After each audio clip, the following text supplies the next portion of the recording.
This is me synthesizing this question and putting some context. So there seems to be differences in the tax rate between different models and different reports. So this person gives a difference from $5.61 to $7.60 for the tax rate.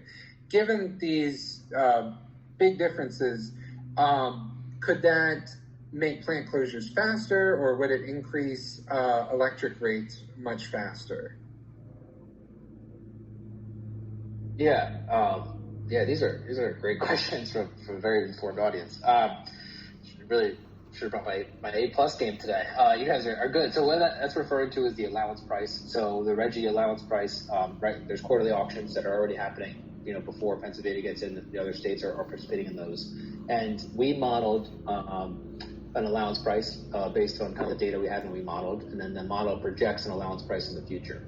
And obviously, what that allowance price is has a large impact on the cost that facilities have to pay, which how much of that gets passed on to ratepayers, and the broader economic impact of that. Our allowance price projections were around $5 or $6, and they have been historically around $5 or $6. In the December 2020 auction, and in the March 2021 auction, again, we're not participating yet. These are just the other states' auctions. They were around $7.50. So there was an uptick. So, that would, if that were to remain, that would obviously kind of change some of the projections that we have based on a $5 to $6 allowance price. I think a lot of people have kind of talked about why that did uptick. There's a few different reasons. As I said, Virginia did join starting January 1st, 2021, which could have had a upward pressure on prices.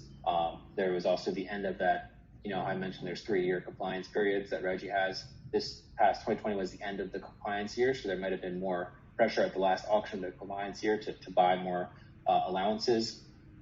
Some people have said that maybe the federal administration change also could have put upward pressure on the prices. So I think there's a lot of kind of factors, and I think most who I've talked to don't expect that upward pressure to remain, and it might come back down to that $6 level.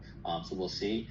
I will say, I'll add that we're doing updated modeling right now to kind of update some of our inputs and assumptions from the last time we did it. And that's going to hopefully account for maybe some of the slight increase in allowance prices and factor that in so we get some updated results.